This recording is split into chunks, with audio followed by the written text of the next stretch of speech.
Hey everyone, I'm Kailani, and this is the Kai Report, where I uncover the truths about music and music education. For today's feature, we'll be hanging out with one of Oclef's Stage 4 students, Absar. Feel free to introduce yourself. Hello, my name is Absar. I'm a student at Oclef. Well, it's a little more complicated than that. I'm a student, I'm a teacher, but also not a teacher, but an apprentice, but an intern or assistant to the teacher. I have a lot of roles and also not a lot of roles at the same time, but I make music. Perfect. Alrighty, so let's get started with the music. Can you tell me a little bit about your background in music and how you started with piano? Basically, one of my dad's friends, he had this old synthesizer that he was moving so we couldn't take it with him, so he just left it with us, and then we had it in our basement for 2 years, and then I discovered it when I was 3 years old and started hitting it like it was a toy. And then I said, "Look, Mom, I can play the piano, haha." And then I kept doing that for some time, and then they're like, what if we put him in piano lessons? And then when I was 6 or 7 years old, they tried to sign me for piano lessons. But I remember I kept screaming, "No, I don't want to, I don't want to." So then instead of doing piano lessons, I just took group classes at some community center locally. And then from there, I actually started to like it. And then I took actual lessons for piano. And then from there, I ended up at Oclef as a student. And then from there, today at Oclef. So, was it something that you were kind of just drawn to, or did it just, happen?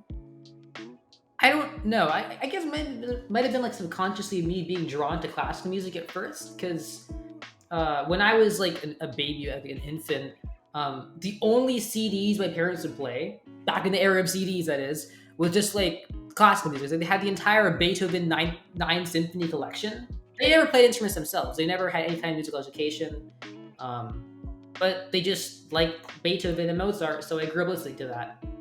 Wow, I don't hear that often, so that's really nice. Just parents who don't play but just at least appreciate the music. That's really cool. Around what time did you know that you wanted to get serious with piano?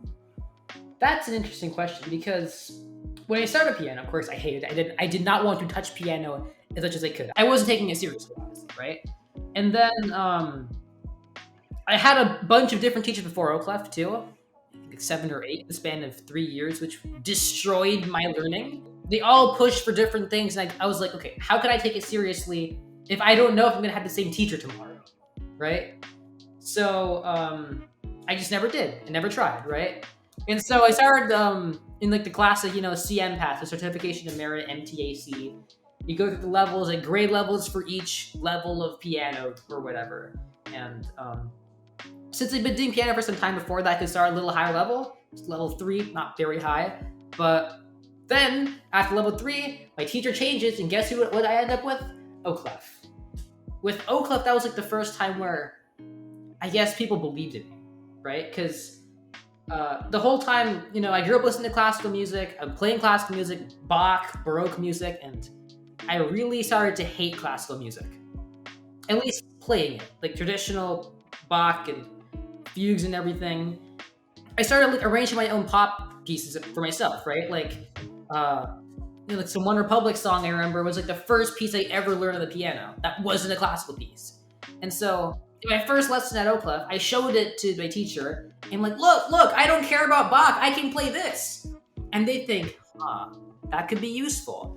And that was the first time I got to use it, because then I could apply those skills, and then I arranged Skyfall by Adele. I got to perform and everything, and people loved me playing, and that was when I realized, wow, piano is actually pretty cool.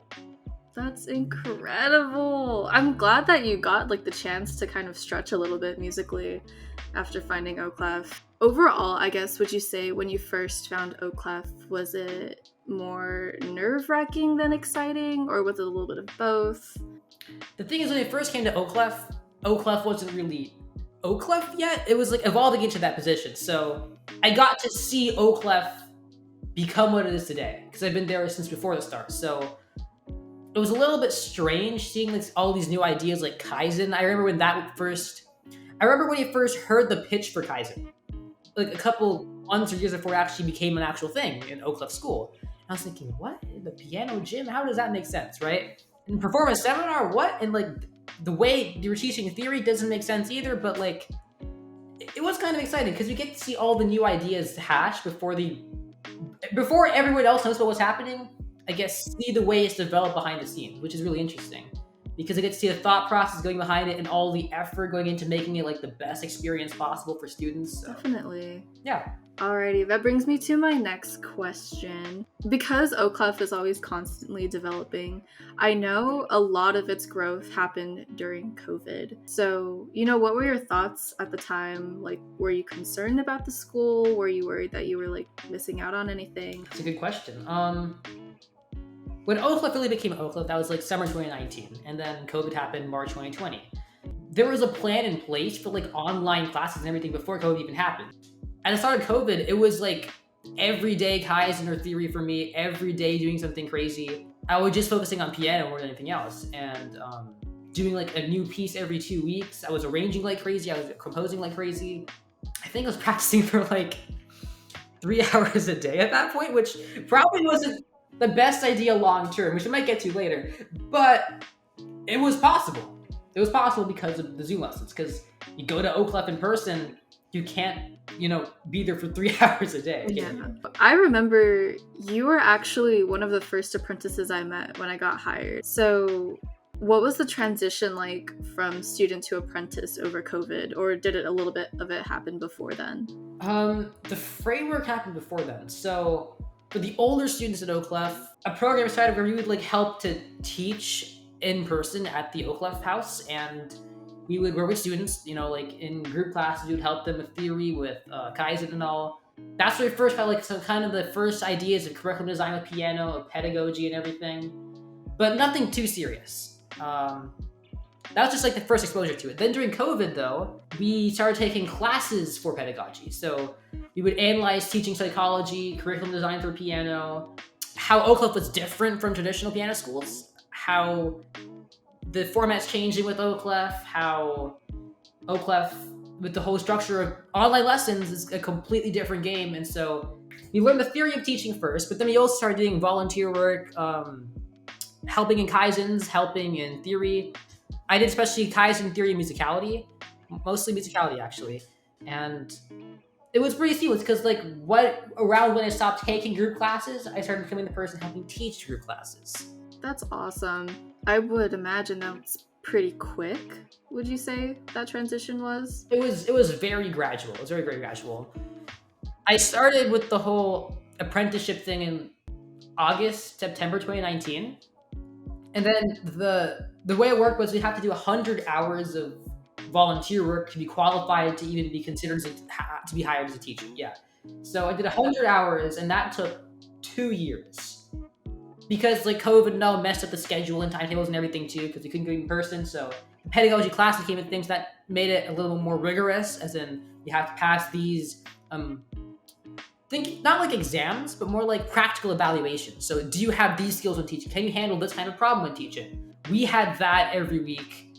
Brainstorming sessions for how to improve it, what we could do to improve our own teaching. It was like that, but with high school kids. So 100 hours, 2 years. This is still on top of you kind of still being a student, in addition to technically schoolwork as well and whatever else you're involved in, I'm assuming. Yeah. In addition to still being a piano student, still performing, still writing, still producing. Was there ever a time where you were like, oh my gosh, this is too much, I can't do it? That laugh is a laugh of pain, but I think of it a lot like how to become a doctor, you have to go through residency and training and everything, right? Medical school residency. So we learn the theory, medical school and pedagogy class. Then we have to go through all the training and hands-on experience, volunteer teaching. All while we're still students, we're still being evaluated for other stuff, and we still have to deal with a really hard job. So it's a lot to balance. But I think it might have been easier that year because that was the whole year of 10th grade I had online learning. So the work was a little bit less. I got to commute from my bedroom to my bedroom every day. So it wasn't too bad. It could have been worse. Are there any pros and cons to it, you would say? Pros, definitely being able to teach is much more than just being a teacher. So it helps you learn a lot about how to articulate yourself better, how to explain things better, both to other people, also to yourself. So as a result of pedagogy, with piano in the musical context, I became a lot better at, tutoring kids at school with like coursework. So like in AP Bio or calculus or something like that. So it definitely became a really transferable skill, how to connect with people, how to connect with an audience. You get to see how a student progresses over time, how they develop their skills, and how you just suggesting a couple things here and there can completely transform the way they look at music, the way they look at performance, their piece, right? How they see themselves too. You have a lot of power as a teacher, both good and bad. But it's a completely different game in the corporate world too, like having to do with like, this is the business. We are business people. We do business, right? It's a lot more serious. And part of it was me being used to it because I, had to progress through the whole situation for this, right? Like 2 years of training, you could say, while still being a kid, which is a weird situation to be in. The end of the day is you get to make a lot of you get to do a lot of great things with a lot of great people. And that's what I'm really happy about. That is incredible. And I'm glad to know that your transition with everything has been pretty nice. Transitioning now a little bit to opportunities at Oclef and things that you've done. I know the biggest project that you've done recently is your EP. So what was that process like? Yes. So I wrote out like my ideas for a bunch of the songs, like the chord progressions, the production styles and everything, the influences, possible artwork. Chris and I started working in like late 2020 on it. I kept working on my style, developing my technique, and it was supposed to only take 9 months to make the album. It took 2 years. It kept getting pushed back because the more and more I kept working on it, I kept realizing, wait a second, I could do this, I could do that, I could do that. Wait. I ended up being the person who wrote the whole thing, arranged the whole thing, recorded the whole thing, performed the whole thing, produced the whole thing, engineered the whole thing, and mixed the whole thing. And I had to teach myself all those skills along the process. And then I started thinking about how to make it an actual album, right? How to release it, how to promote it. And then the album was finished, right? I had it mixed and everything. And so that was the next part then, release.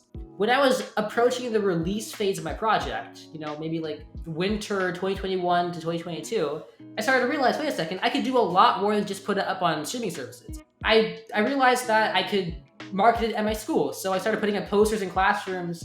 I worked out a distribution deal with some of my teachers, where like they would play my music during class during work time before it actually came out. And then at the end of class say, oh yeah, one of my students is making an album. It's pretty cool. Yeah, it's coming out soon. It became a really fun experience too because they had fans and all also, which pretty funny. But I had people actually like the work I was making because I put myself out there, because I tried and I pushed to market myself. The day my album came out, I dressed up like my album cover. It was like me in a 3-piece suit with my mouth duct taped shut, right, with red tape. And I came to school looking like that. And then people looking at me like, yo, what is wrong with this kid? Why is his mouth taped shut? And they showed them the banner, my album's out, check it out. And they scanned the QR code. And I had, I think, like 300 listens that day, which doesn't sound like a lot, but to me was like mind blowing. 300 people. In the end, it was definitely worth it. Definitely. I know you released an EP as opposed to an album. What's the difference? I think it's just a matter of length. What I call it EP on Spotify. Because it's only like 13 minutes, my whole project. Looking ahead, I'm definitely going to be more ambitious. I want to try to do, bigger projects, like 9 songs, 11 songs, maybe 12 songs I'm looking at for upcoming projects. But I don't know. I see. Final question to wrap all of this up. How do you think has Oclef helped you get to where you are today? So with the education side of things, they are how I really became able to, or exposed to the idea of not teaching classical piano. It's really been a shift in a completely different direction that most of the time students aren't allowed to make the decision to do. Even in a college level context. Like, I'm a senior in high school now, I'm looking at colleges, and I don't want to go to music school at all, because music school in almost every single university there is just classical or jazz and nothing else, right? So you study chamber music and how to orchestrate things and how to maybe at most be a recording engineer and work in a multi-million-dollar studio, right? But nothing about how to be like Phineas or Billie Eilish, how to curate an audience, how to figure out your sound, how to be making the most of what little chances you have by making an entire album using this thing or this thing I bought on eBay for $500 and I was like 7 years old. The whole world of music education really is broken in what it allows you to see as a career in music. And Oclef was what showed me that, hey, I can be more than just either a performer or a teacher. I'm really glad that all of this has come to fruition for you. And, you know, you're not doing it for any sort of selfish gain or anything. You're just doing it because you love it. And that's what's important. I think this is a perfect spot to wrap everything up. Thank you so much for talking with me today. I am super excited to share your story with others along with your album. And yeah, so thanks for listening, everyone. And that is a wrap for today's Kai Report. Bye-bye.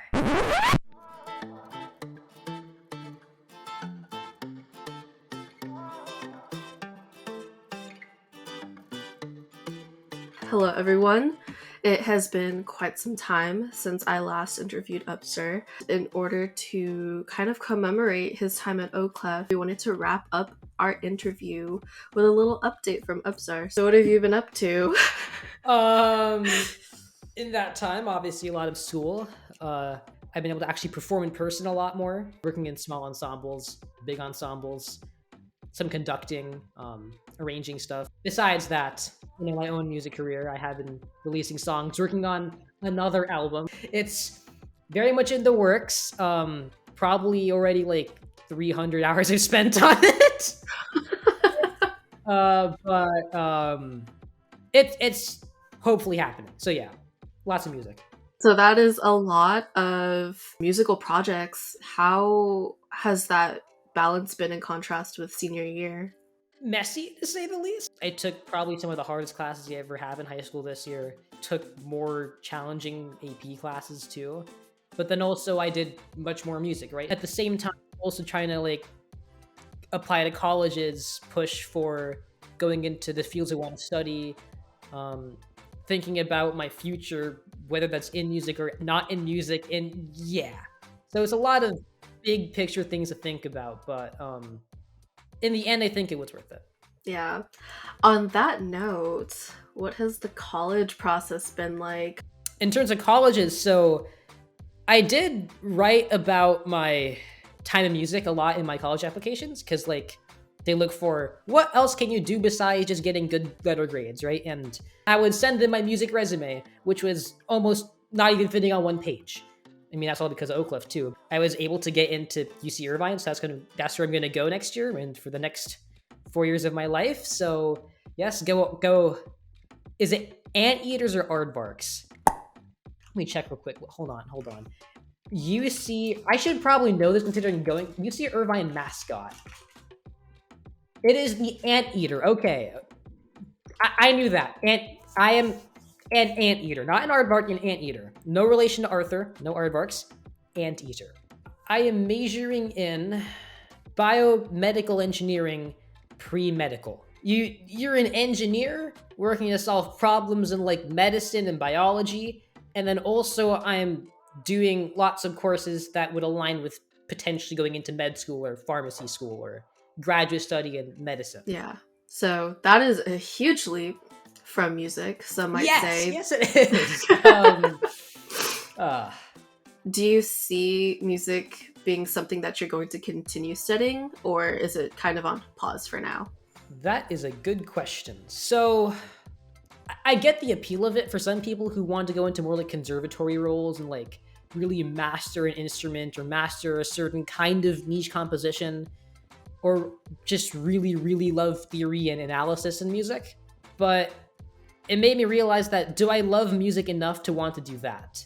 I did think about where my experience working in music so heavily, especially now the more technical roles like mixing and mastering music and audio engineering, you could say, could overlap with biomedical engineering, wherever that may be. One part made me think, oh, what if like I work in hearing aids or like psychoacoustics somehow? So that would be like an interesting overlap, right? I would have a really weirdly qualified resume for that because I already had the music resume and I'd soon have the BME resume. What if I went into otolaryngology, which is like ear, nose, throat. But obviously, this is like way down the line. I don't really know what particularly I'm going to be doing in biomedical engineering. I could work as in the stable position of being an engineer for some firm and then getting a good paying job right out of college and not having to worry for the rest of my life. Or I could go the extra jump and then go to med school, go to master's and get a PhD. But at the end of the day, I feel like I have so many more opportunities there than compared to music. So I hate this saying, but the struggle is real. And it's one that I think a lot of us have to face at some point. I'm grateful that you've had Oclef to kind of expose you to this, whether it be understanding what lessons are like and instructing others and doing your own like compositions every now and then. It's definitely an experience that not many musicians get until much later in their life. On that note, what would you say your biggest takeaway from Oclef has been after all of these years? Mr. Fongchu, Mr. Chris. If it wasn't for him, I wouldn't be even close to where I am now in terms of production, and he gave me the ability to see what I can do. Same with Therese, like I always sucked at English in school. He showed me, how to think of the word more figuratively, and that's all I'm doing now, right? I'm writing songs, making an album, thinking about the bigger picture. Who else? Dr. Bell. I like to say thanks to him too, because he showed me a lot of the nitty gritty of like music academia and theory and everything. He showed me a lot of the power of theory and the power and how to use it. And again, not just do it, but use it. And the same with Dr. Ludwig, not just how to do teaching, but use teaching. Like I still think about what I learned from watching him teach kids every day now. And I try to be more like him in the way I interact with students every day, whether it's like, in music and piano, or whether it's in guitar class, showing how to, change chords fast enough, or even like just teaching anything else, right? He's a really great role model for that. And obviously Julian for giving me the opportunity to even be here in the first place, right? I think if I were to speak for all of us at Oclef, we are really grateful to have had you as a student for all these years. Thank you. You can't see, I'm putting my hand over my heart. Yeah. Thank you, though. Thank you. It means a lot. Of course. So, without further ado, I guess this interview officially wraps up Absar's time at Oclef. Thank you so much. Hopefully, we get to see some of your amazing projects in the future, and we will always be rooting for you here. Thank you. Thank you. Of course. That is a wrap for today's Kai Report, and hopefully we'll see Absar soon. Is it more visible over here? I'll tap on the side. Yes.